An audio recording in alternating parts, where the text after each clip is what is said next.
بسم اللہ الرحمن الرحیم. تمام تعریفیں ذات کے لیے جو ساری جانوں کا رب ہے، پروردگار ہے.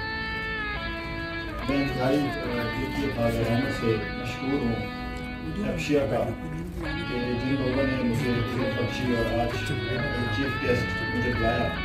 میں تمام حاضرین کا بھی شکر گزار ہوں کہ آپ لوگ یہاں پر تشریف لائے، اپنا قیمتی وقت نکال کے، اور خصوصی طور پہ اس افشر کے چیئرمین صاحب کا، مشتاق احمد صاحب کا، جناب جو پیٹرن چیف ہیں ہمارے حاجی محمود خان صاحب کا، سینئر وائس چیئرمین ذاکر اللہ صاحب کا، اور چیئرمین ایگزیبیشن حاجی دوست محمد صاحب کا، اور سید میراج الدین صاحب کا، کہ آپ لوگوں نے جس طریقے سے یہ شاہ ٹائم میں شو منعقد کیا، آپ مبارکباد کے مستحق.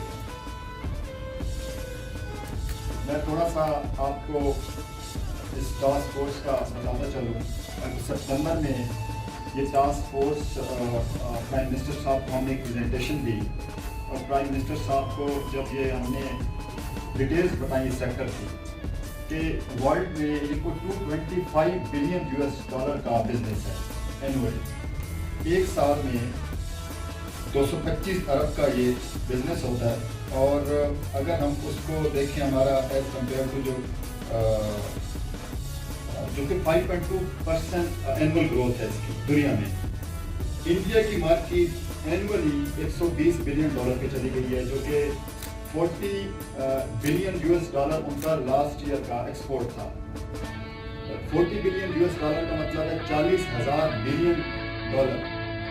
40,000 بلین ڈالر جیسے حاجی محمود صاحب نے فرمایا کہ انڈیا کے پاس جیم سٹون ہے اور 40,000 ملین وہ ایک سال میں ایکسپورٹ کر رہا ہے، اور پاکستان کے پاس جیم سٹون ہے اور وہ $10 ملین کی بنا ہے. 10 ملین کہاں پہ اور 40,000 ملین کہاں پہ، اٹس اے ہیوج ڈفرینس. ہماری جو ٹوٹل مارکیٹ کا اس ٹائم پوٹینشیل ہے پاکستان میں، وہ $1.5 بلین ہے، یعنی وہ 2,000 ارب روپے کے قریب اس کا پوٹینشیل بنتا ہے. لیکن ہماری جو ایکسپورٹ گھومتی رہتی ہیں وہ 10 سے 30-40 ملین کے. تو ظاہر ہے اس کا مطلب ہے کہ کچھ ادارے کام نہیں کر رہے. جو ہماری فیسیلیٹیشن کے ادارے تھے گورنمنٹ کے، انہوں نے اس پہ پچھلے 70 سال میں توجہ ہی نہیں دی.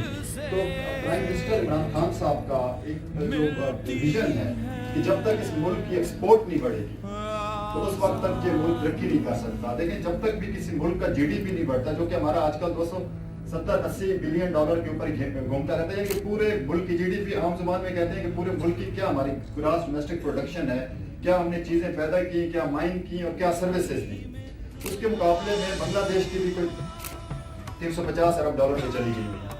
تو جب تک ایکسپورٹ نہیں بڑھتی، آپ کا ڈالر ان نہیں ہوتا، تب تک آپ کا پیسہ اسٹرانگ نہیں ہوگا. اور جب تک یہ نہیں ہوگا تو یہ جو ابھی آج کل مہنگائی ہے، ساری چیز تو لنک ہے. ہمارا تو کھانے کا تیل بھی باہر سے آتا ہے، تو یہ لنک ہے بیسیکلی عام آدمی کے ساتھ. یہ ساری باتیں بتانے کا مقصد یہ ہے کہ یہ جو ایکسپورٹ جو افشیا کر رہی ہے، جس سے ملک کی جو ایکسپورٹ بڑھے گی، وہ خالی کوئی آپ لوگوں کے سیکٹر کو اس کا فائدہ نہیں ہوگا، کوئی عام آدمی پہ بھی آخر میں جا کے افیکٹ ڈالے گا.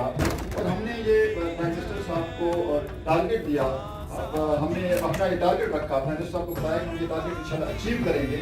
وہ یہ ہے کہ اگلے 5 سالوں میں اس کی ایکسپورٹ $5 بلین تک انشاءاللہ ہم لوگ لے کے جائیں گے. یہ ہمارا ٹارگیٹ تھا. اس کے لیے جو ہم نے کام کیے، ہم نے اس کو 3 حصوں میں تقسیم کیا. جب یہ بنی ٹاسک فورس، تو سب سے پہلے تو ہم نے ٹیم فارمیشن پہ توجہ دی. ہم نے افشیا کو ایز آرگنائزیشن ممبر بنایا، جس میں حاجی دوست محمد صاحب، جن کی بہت قربانیاں ہیں. میں سمجھتا ہوں کہ جیم سٹون کے لیے ایسے لوگ لیجنڈ ہیں، لیونگ لیجنڈ ہیں، تو میں ان کو ریلی اپریشیٹ کرتا ہوں. اور حاجی محمود صاحب جیسے لوگ بھی لیونگ لیجنڈ ہیں، جنہوں نے ایک لمبی ان کی ایفرٹ ہے آج اس مقام تک جو لے کے آئے ہیں.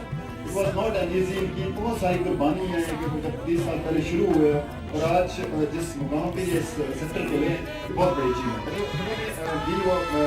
ہم نے افشیا کو ممبر بنایا، ہم نے کراچی کی جو ایسوسیشن ہے اس کو ممبر بنایا، ہم نے یہ ڈاکٹر راشد صاحب جیسے لوگ جو پبلک پالیسی میں PhD کے ان کو ممبر بنایا، جو اس منرل سیکٹر کو سمجھتے تھے، جن کا دنیا کا ایکسپوجر تھا.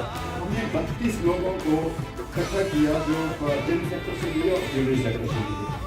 اس کے بعد ہم نے کوئی 936 مین آورس کہ آج تک ٹاسک فورس کی میٹنگ ہوئی، ہم نے 26 میٹنگ کی، ہم نے 3 چیزوں کو کیا، ہم نے ایک شارٹ ٹرم گول رکھے، ایک میڈ ٹرم گول رکھے اور ایک لانگ ٹرم گول رکھے۔ شارٹ ٹرم گول میں ہم نے جیسے آئی صاحب نے کہا کہ ہم نے امیڈیٹلی ایک پیکیج پرائم منسٹر صاحب ہم نے بنا کے دیا، جیسے کنسٹرکشن سیکٹر والے لوگوں نے دیا کہ ایک ایسا فوری طور کے اوپر ایک ایسا پیکیج اناؤنس کر دیا جائے جس سے یہ سیکٹر اپنے پاؤں پہ کھڑا ہو جائے۔ پھر اس میں ایک ہم نے مڈ ٹرم گول رکھے اور پھر ہم نے لانگ ٹرم گول رکھے۔ تھوڑا سا میں آپ کو اس کا بریف دے دیتا ہوں کہ ہم نے جو اب تک کیا، کیونکہ ہمارے پاس دیکھیں 200 ملین کیرٹ روبی کا پروون ڈپازٹ ہے، 200 ملین کیرٹ جو کہ آلموسٹ 15 ارب ڈالر کا جو ہے وہ ایسٹ بنتا ہے اس ملک کا۔ 70 ملین کیرٹ جو ہے ہمارے پاس سوات میں ایمرلڈ پڑا ہوا ہے، اسی طرح ٹوپاز ہے، پنک ٹوپاز ہے، بہت سارا جو مینرل ہے ہمارا پیری لاٹ ہے پاکستان کا۔ پوری دنیا میں یہ جیم اسٹون جو ہے وہ اس کی ملٹی پلائی ہو سکتا ہے۔ آپ کیوں اندازہ لگائیں کہ اگر ہمارا آپ کے دوست $100 کما رہا ہے وہ $1 لاکھ کما سکتا ہے، جو $1 لاکھ کما رہا ہے وہ $10 ملین ڈالر کما سکتا ہے، صرف اس کو ہم نے فیسیلیٹیٹ کرنا ہے۔ میں نے آتے ایز اے چیئرمین جو ٹاسک رکھا، میں نے کہا کہ not equal development we again ہمیں نئے سرے سے کئی اجزاء دیں گے جو آلریڈی انڈیا نے کیا، جو آلریڈی انہوں نے کیا، آپ کی بینکاک نے کیا، جو آلریڈی سری لنکا کبھی اٹھا کے گھر والوں کے پاس رہ گئے، کبھی اٹھا کے منسٹری آف انڈسٹری میں چلا جاتا ہے، کبھی اٹھا کے ایک پرائیویٹ لمیٹڈ کمپنی بنا دی گئی۔ پرائیویٹ لمیٹڈ کمپنی جو ہے نا اس کی کوئی لیگل ویلیو نہیں ہے۔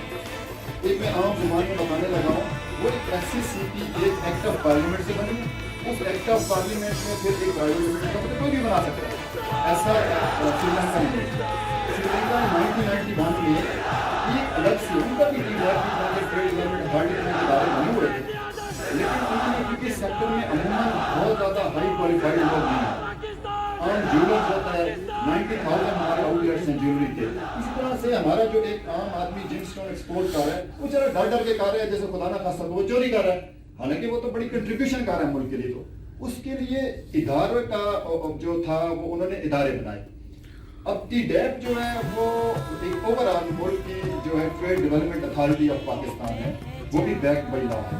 تو کوئی ہم نے دیکھا ادارہ ہی سرے سے نہیں ہے جو اس کو لک آفٹر کرے، اور اتنے سارے اداروں میں کبھی میں نے روز مولانا صاحب نے تو اپنے جوتے کے سائے کبھی منسٹری آف انڈسٹریز میں جا رہے ہیں، کبھی منسٹری آف کامرس میں جا رہے ہیں، ساتھ محمود خان لیکن ایک کبھی back by law act of parliament سے کوئی ادارے نہیں بنا۔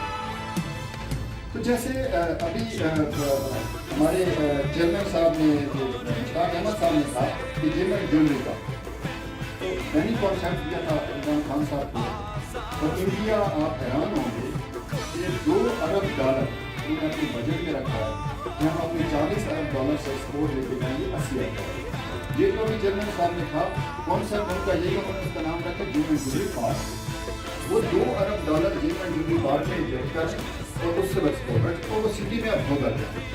اب ہم نے جو یہ تجاویز دی ہیں اس ٹاسک فورس میں، اس میں ہم نے یہ رکھا ہے چیئرمین صاحب، اور ان شاء اللہ تعالیٰ وہ تجاویز 26 ریکمنڈیشنز ہیں جو ہم نے دی ہیں وہ اس سیکٹر کو اٹھائے گئے ہیں۔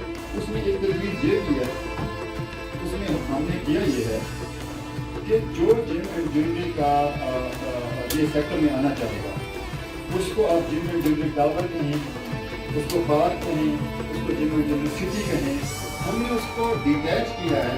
آپ تینوں سیکٹر میں آپ ایز اے پرائیویٹ سیکٹر بھی اس کو بنا سکتے ہیں، as a public private sector بھی بنا سکتے ہیں، اور ایز اے پبلک بھی بنا سکتے ہیں، یعنی کہ گورنمنٹ بھی بن سکتا ہے، گورنمنٹ اور پرائیویٹ سیکٹر کے اشتراک سے بھی بن سکتا ہے، اور ٹوٹلی پرائیویٹ بھی بن سکتا ہے۔ اب اس وہ بنائیں گے کہیں، جیسے کنسٹرکشن میں پیکیج دیا گیا تھا، ہم نے یہ کہا کہ ایک بندہ حاجی محمد صاحب اگر آپ کا فوج نمک منڈی شاہ، یہ ابھی عام زبان میں آپ کو سمجھانے لگا کہ ایک پلازا بناتا ہے جس میں وہ یہ کہے گا کہ یہاں پہ میں جیم اینڈ جیولری کروں گا۔ ہم نے یہ تجویز دی، ابھی اس کے خان صاحب نے ریکمنڈیشن یا وہ اپروول کی اسٹیج ابھی باقی ہے کہ ایک تو وہ جو کنسٹرکشن جو بھی وہ بندہ پلازا کرے گا اسے سورس آف انکم ہوگا، اس پہ کوئی ٹیکس لاگو نہ ہو، اور اس کے بعد جو وہاں کے اوپر اس کو رینٹ آئے اس شاپ کا اس پہ بھی اس کا ٹیکس لگے۔ تو وہاں پہ اگر کوئی جیم اسٹون کی یا جیولری کی شاپ بناتا ہے تو اس سے بھی ٹیکس نہ دے کسی کو، نہ انکم ٹیکس نہ ہولڈنگ ٹیکس, اس کو سارے ٹیکس کی ایگزمپشن دے دی فار نیکسٹ 10 ایئر. کیونکہ کسی بھی سیکٹر کو اگر آپ کو اٹھانا ہے تو آپ 10 سال کے لیے ٹیکس ایگزمپشن نہیں دیں گے, کیونکہ سرمایہ دار پیسہ نہیں لگا, تو جب تک اس میں سرمایہ دار پیسہ انجیکٹ نہیں کرے گا. یہ میں نے آپ کو ساری چیزیں اگر کوئی بڑے لیول پہ بنانا چاہتا ہے, جیسے اسلام آباد میں ہم نے تجویز دی کہ سی ڈی اے سے 200 کنال لے کے اس کے اندر بعد پشاور میں بھی یہ کیا جائے تجربہ. آپ نے دیکھا ہوگا دبئی میں گولڈ سوق بنا, تو گولڈ سوق بنا تو ساتھ پورا ایریا اٹھ گیا, اس میں ہوٹلز بنے 5 اسٹار, اس کے اندر آپ کی اور شاپس بنتی ہیں.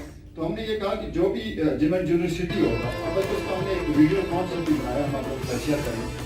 اس میں یہ ساری چیزیں ہوں گی, جیسے گولڈ سوق ہوگا, اس میں جمس ہوں گے, ڈسپلے سینٹرز ہوں گے, جس میں 5 اسٹار ہوٹل ہوں گے, جس میں یہ ساری جو دنیا کی لیٹسٹ جو ہاں. اور اچھا پھر اس میں 1 ونڈو ہم نے کانسیپٹ, وہ لنک ہوگا تمام پاکستان کے ایئرپورٹ سے, جو اس کو وہاں سے ٹھپا لگ جائے گا اس کو کوئی نہیں روکے گا. اور پھر گولڈ ریفائنری ہوگی. ہم نے گولڈ ریفائنری کے لیے شاید ہم لائسنس اس کا اوپن نہ کرتے ہیں, ہم دیکھیں گے کتنے ہم نے لوگوں کو گولڈ ریفائنری کے لیے لائسنس دیں گے. دوسرا ہمارا یہ تھا کہ شاید ہم ایئرپورٹ کے اوپر ہی, یہ ہماری بات چیت صبح ایویشن والوں سے انیشیٹ کی ہوئی ہے کہ اگر ایئرپورٹ کے قریب ترین ہو جائے تو وہاں سے بھی کریں. اور پھر کسٹم ڈیسک ہم نے یہ تھا کہ کسٹم ڈیسک کو الگ کر کے جو کہ وہاں پہ ایسے لوگ دکھائے گئے جو اس چیز کو ریگولیشن کو ان چیزوں کو سمجھتی ہوں, جو نہیں سمجھتے ان کو نہیں. جیسے آئس ہم نے کہا کہ سنگاپور ٹاپ پرائرٹی تھی, ایک تو ہم نے کہا کہ اس کو industry declare basically industry declare ہوئی تھی, لیکن اس کی امپلیمنٹیشن ہوئی ہے. تو ہم نے کہا امیڈیٹلی آپ اس کو اسٹیٹ بینک کو, اسٹیٹ بینک بھی ہمارا ممبر اسٹارٹ کرتا ہے, اس کے ساتھ ٹیک اپ کریں, پرائمسٹر صاحب کو ہم نے امپلیمنٹیشن بھیج دی, اور تاکہ جب تک وہ انڈسٹری پراپرلی وہ نہیں آئے گی اس کے اندر تو پھر کوئی لون ہی نہیں دے سکتا. جب لون نہیں دے سکتا تو ایک بندے نے جس کو انویسٹ کرنا ہے تو بیچارہ کچھ انویسٹر سے پیسے دیتا ہے, وہ خرید نہیں پاتا. جیسے میں نے کہا کہ 300 بلین روپیز اسٹیٹ بینک کو یہ ایڈ ہو جائے کہ 3% کے اوپر منیمم چارجز ہوتے ہیں, وہ 300 بلین یہ سیکٹر کے لیے رکھ دیے ہیں تاکہ یہ سیکٹر میں جان آئے اور یہ سیکٹر جو ہے وہ اٹھ سکے. پھر ہم نے ای کامرس سے جو دیا, دنیا ای کامرس پہ شفٹ ہو گئی ہے. آپ یہاں موبائل سے آپ امیزون کریں, جو دنیا کریں, علی بابا کریں, تو آپ چیز بک ہو جاتی. میں نے ایکسپیریمنٹ خود کیا کہ میں نے وہ امیزون کو لکھا کہ یہ بھیجنا ہے, میں نے کہا چلو بھیجیں گے کچھ ہو جائے گی. تو ابھی تک وہ میں نے نہیں رکھنے والوں کو بتایا کہ ایز اے چیئرمین میں کل آتا میں کرتا. پرابلم یہاں پہ یہ ہے کہ میں سیکٹر کا بندہ ہوں, یہ اس وقت تک نہیں ہونا جب تک ٹاپ لیول سے انٹرویو نہیں ہوتا.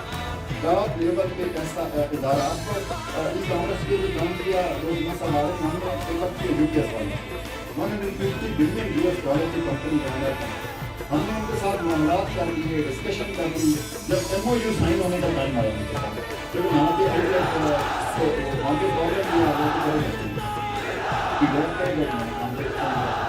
منسٹری آف انڈسٹری کو ہم بھی نہیں کر سکتے, پھر منڈل لنک بنا ہوا ہے منسٹری آف پیٹرولیم میں ہم بھی نہیں کر سکتے. پھر اس پہ ساری اس چیز کو جب ہم نے سوچا, یا آپ لوگوں کو میں اس لیے بتا رہا ہوں کہ تاکہ آپ یہ ایک سیکٹر میں اویئرنیس معمول صاحب کریں. پھر جب ہم نے اس نتیجے پہ پہنچے کہ یار کوئی منسٹریز کو ٹیک اپ کرنے کے لیے تیاریاں, اب سری لنکن نے یا انڈینز نے سیکٹر کو الگ ہی اس لیے کیا کہ الگ سے فوکس نہیں ہوگا تو نہیں ہو سکتا. پھر ہم نے اس کے اوپر ایک تجویز دی کہ فیسیلیٹیشن ناٹ فار دا وہ رینٹیزم یا وہ خود سیکھا یا اس طرح کا پروگرام تجویز یہ ہے اپنی بہت سی کہ فیسیلیٹیشن کے لیے bank by law not company back by law جو ایکٹ آف پارلیمنٹ سے ہمیں ایک ایسا فیسیلیٹیشن کا ہو جن کو پھر بعد میں کسی اور کے پاس نہ ہو. اور اس میں جو میری تجویز ہے اس کو جو ہماری ٹاسک فورس کی ڈاکٹر صاحب جیسے لوگوں کی پوری ٹیم کی بڑی کنٹریبیوشن ہے, اور ہم نے سپریم کورٹ کے کنسٹیٹیوشنل لائرز کو بھی انوالو کیا کہ اس کا جو چیئرمین ایکچوئل اس کا ہو گئی ہے اس ادارے کا بیک پہ لا ہوگا پارلیمنٹ سے, یا اسی طریقے سے جو ہماری JDC اس کا جو چیئرمین بنے وہ آپ لوگوں کے جو ممبرز ہیں وہ اس کو الیکشن کے ذریعے الیکٹ کریں. اچھی بات ہے, بہت اچھی طریقے. اور نہ اس کو وہ پرائم منسٹر لائے, نہ اس کو کوئی پولیٹیکل گورنمنٹ لائے, نہ وہ بیوروکریسی کا بندہ ہو, وہ آپ لوگوں کا عوامی نمائندہ, وہ ممبر. اور یہ تجربہ ہم نے, میں انجینئر بھی ہوں, ہم نے انجینئرنگ کونسل میں کیا تھا. انجینئرنگ کونسل بھی ایکٹ آف پارلیمنٹ سے بنے گی.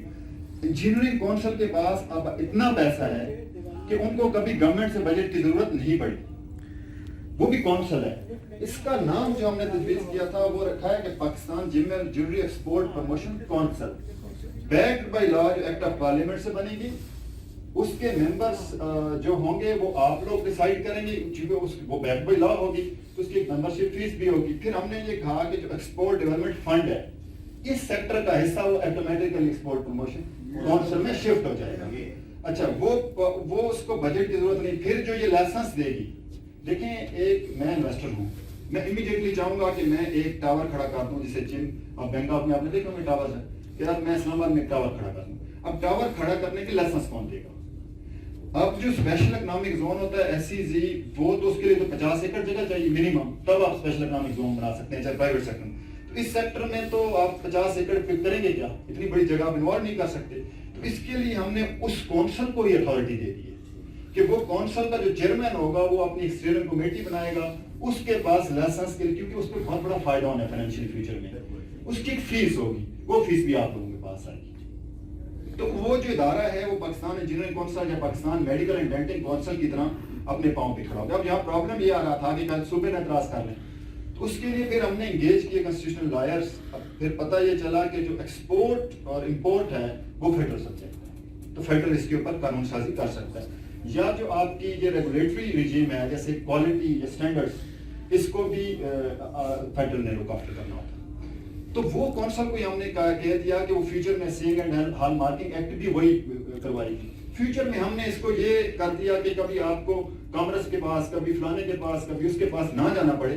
ایک ایسا ادارہ بن جائے جو ادارے وہی اس کو ریگولیٹ کرے گا. اب جو 760 SRO ہے اس سے بہت زیادہ پرابلم آیا ہے, جو کیونکہ سیکٹر کو لک آفٹر کرنے والا تھا کوئی نہیں اس طریقے سے کہ گورنمنٹ میں بیٹھا ہوا لوگ. ایسوسیشنز تھی تو وہ لنک تو ہیں, لیکن وہ ان کے پاس وہ بیک بائی لا اتھارٹی نہیں ہے. SRO 760 کر دیا گیا, نہ کسی سے پوچھا گیا. ایکسپورٹ جو کہیں $100 ملین کے قریب وہ آگے $10-15 ملین پہ کھڑی ہوگی. ریزن کیا تھی کہ اس کے اوپر انہوں نے کہہ دیا ایگزیبیشن میں آپ کوئی چیز سیل ہی نہیں کر سکتے. یہاں سے ایک بندہ جیم اسٹون لے کے گیا, وہاں اس کو کسٹمر مل گیا, وہ بیچارہ سیل کرنا چاہتا ہے, اگر کرے گا تو وہاں پہ 28% ٹیکس کر دے گا.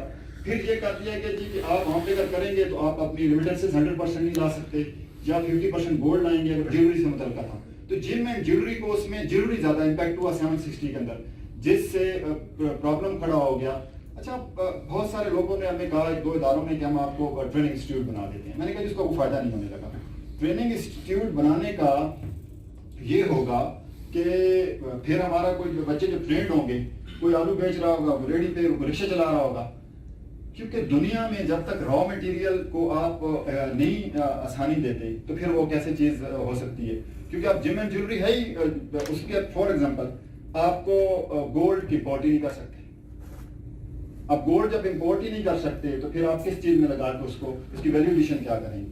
پھر وہ SRO 760 کہتا ہے کہ آپ 8% سے جو ہے منیمم پروفٹ اس میں ایڈ کریں گے, تب جا کے جو ہے وہ, تو میں بزنس مین فار ایگزامپل ہو سکتا ہے میں 2% پہ کام کر رہا ہوں. پھر وہ یہ کہتا ہے 760 کہ اگر آپ کا کسی کے ساتھ ایگریمنٹ ہوا ہے دنیا میں تو you have to attest it from the embassy. تو کون سا بزنس مین ہے جو بیچارہ وہ بھاگتا پھرے گا, پہلے ایمبیسی میں جائے گا اور اس طرح کر کے وہ چیزیں کر کے, تو اٹس ناٹ, اس سے پھر ایکسپورٹ نہیں بڑھے گی. اب اس کا نقصان کیا ہو رہا ہے کہ جب ایکسپورٹ نہیں بن رہی, دیکھیں جاپان گاڑیاں اچھی بناتا ہے تو وہ گاڑیاں ہم اس سے لیتے ہیں, اس کو ڈالر جاتی ہیں. ہمارا جیم اسٹون جو ہے یہ یہاں کا ایسیٹ ہے, تو اس کے اوپر جو ہے وہ ریڈ ٹیپزم لگایا گیا, وہ کیا گیا, اس کے بہت سارے, تو ہم نے کوئی 36 سے قریب ریکمنڈیشن دی ہیں جو حاجی محمود صاحب کی سجیشن تھی, حاجی محمود صاحب کا, تو میں نے آپ کو بتا دیا. ان کی ریکمنڈیشن جو ہے کہ تو ہم نے اس جو کونسل کا ایکٹ بنایا ہے وہ میں آپ کے ساتھ شیئر کروں گا, اور آپ لوگوں کی سپورٹ سے ہی وہ ہونا ہے. اس میں ہم نے لکھ دیا نیچے, ہم نے اس کو بڑا پرائیویٹ سیکٹر کا دیا. ہم نے گورنمنٹ کے اس میں ممبرس جو ہے ٹوٹل 2-3 جو انتہائی ضروری ممبر تھے